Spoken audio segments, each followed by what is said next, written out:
March 26th is going to be a big day for Ripple and XRP fans as we find out how much and how bad the SEC is looking for a penalty. That was crappy English, but I'm going to let it go because it's Monday morning and happy Monday, everyone. We're also going to talk about Coinbase's most recent report regarding the crypto market. Outflows in BTC ETFs, but let me ask you a question.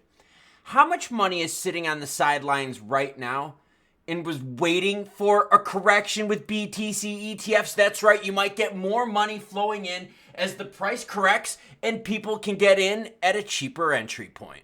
We're starting it off with the viewers' comments because yes, you matter most. Even if you don't agree with me, I let you post, I don't delete stuff, and I share it. Having multiple points of view is very important. Brock77 says you're 100% spot on. Talking about time yesterday, the time that XRP and XLM needs in order to moon. I'll have that video linked at the end because the algorithms killed it because it was a later submission.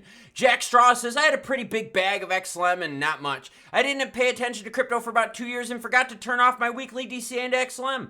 I've recently got back into crypto and used all the XLM to trade and diversify my portfolio. Thank you very much for sharing your deets with me. Looking at some races coming up. I don't know, maybe another last man standing event. It's possible. Bitcoin sitting at 67,260. Market's heating up again. This is exciting. In March 26th, we're going to see what the SEC wants penalty-wise from Ripple regarding XRP. ETH 3453, Sol is going to be at 200 any day now. XRP, essentially sideways last 24, sitting at 63 cents, but check it out. ICP, did a story about them a few days ago with their first AI-powered smart contract. Oh yeah, baby. AI scares me just like the Terminator, but you know what? John Connor and I can take care of things and we'll survive. ICP, by the way, up 19% in the last 24 hours. So when it comes to taking time to moon, certain things here don't need time, do they? All right, extreme greed right now. We're sitting at 82. What's trending? Book of Meme, Digiverse, and of course, Bitcoin. But let's get to that Coinbase report because honestly, you saw a pullback in BTC ETF action, which is going to allow more investors to get in cheaper. I even said, I was like, look, the first run of GBTC and BTC ETFs is going to be nasty. The only way I would dip my toe in the water is in a correction. A lot of people are thinking that. Coinbase report highlights the shift in the crypto market focus. According to Coinbase's report released last Friday, newly approved spot BTFs in the US experienced their first net outflow week within the first 2 months, totaling 836 million between March 18th and March 21st. The increase in outflows caused BTC's price to fall to 63,000. The report emphasized that the lack of clarity regarding the factors that led to the outflows reaching 1.83 billion in 4 days. And also, Coinbase analysts David Dong and David Hahn noted that the other spot ETFs have seen positive inflows. That's because the fees for GBTC, right, Grayscale's version, is way higher than their peers. So let's pretend, right? Let's put our imagination hats on, and it's okay to role play. It is okay to role play. Just have a safe word: asparagus, asparagus, asparagus. And you got to say the safe word 3 times just in case you accidentally say it once. Because what if your wife is like, dude, what do you want to eat tonight? Well, I want steak and asparagus. She's like, well, I'm not touching you down there. And you're like, oh, damn it, I said the safe word. That's why you got to say it 3 times. But GBTC was way more expensive. And if you wanted to get into the BTC ETF action, a lot of people who were in Grayscale's trust was like, dude, we're going to leave your shit. Why? They were charging like 1.5%, somewhere around there, where some of the competitors, 0 fees until they reach certain asset under management tabs. That's crazy. And the competition is good for the market because that means people like you and me that want to get into this stuff have options. And that's what the outflows are all about. The majority of it is people leaving Grayscale and going to places with less fees. Now, one of the things that this report also highlights is, guess what?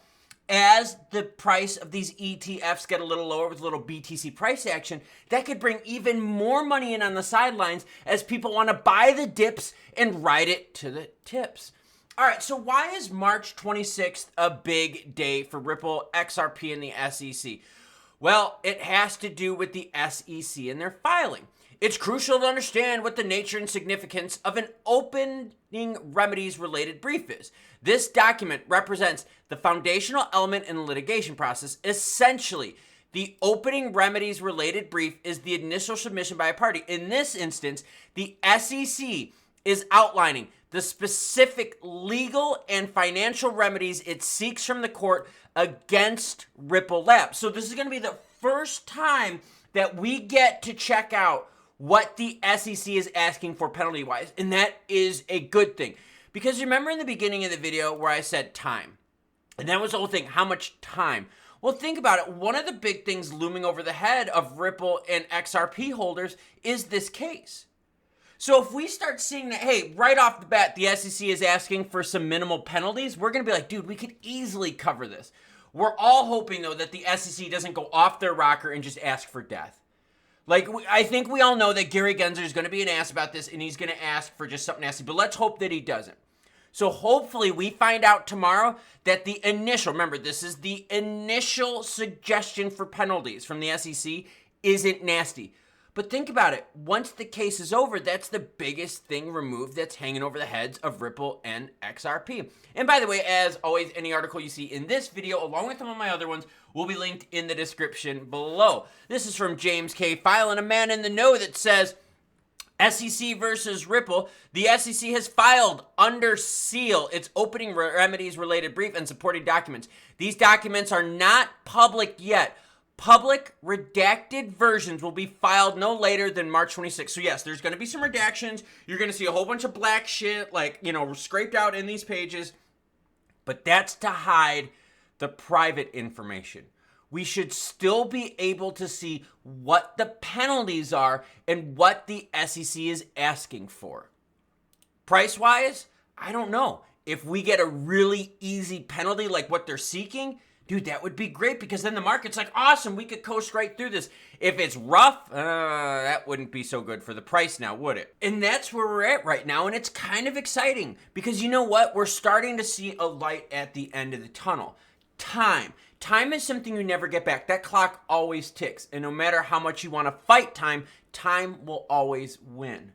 Now, in regards to what the SEC is going to ask for penalty-wise, look, a lot of us out there are thinking Gary is going to be a total prick about this, and he's going to ask for insane penalties just to crush Ripple into the ground. But if he doesn't, and these penalties seem manageable without any financial strain on Ripple Labs, and that the remedies don't impose future actions from Ripple Labs, we could see something good in the market. Speaking of things good in the market, you see ICP roaring. ICP doesn't need time, does it? See, other people out there have been saying, bro, it takes time for the partnerships to develop. It takes time for these business relationships to bloom. It takes time for the price to mature. Well, then why isn't it taking time for ICP and others out there? Is time just an excuse, or is the case really the thing that's holding price of XRP back? I talked about it in this video right here, which you should totally check out because the algorithms destroyed it because I did a Sunday late night dump. Now, what else am I doing? Looking at some slabs. That's right, baseball season around the corner. I'll catch you cool cats later, but check out the video.